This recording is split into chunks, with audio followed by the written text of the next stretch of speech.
সোনামুখীর এক জাগ্রত ও বিখ্যাত মা হলেন সার্বিসকালী।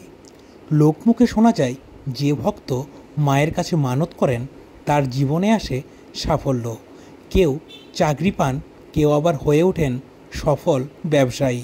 শোনা যায় প্রায় 100 বছর আগে সোনামুখীর ধর্মতলার এক পুরনো কালী পুজো থেকেই এই সার্বিসকালীর সূচনা হয়।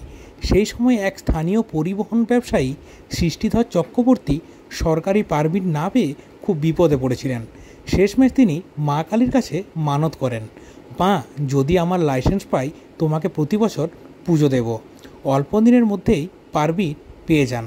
আর সেই ঘটনার পর থেকেই মানুষ বিশ্বাস করতে শুরু করেন মা সার্বিসকালী মানত রাখেন এবং তার আশীর্বাদে জীবনে নেমে আসে সাফল্য।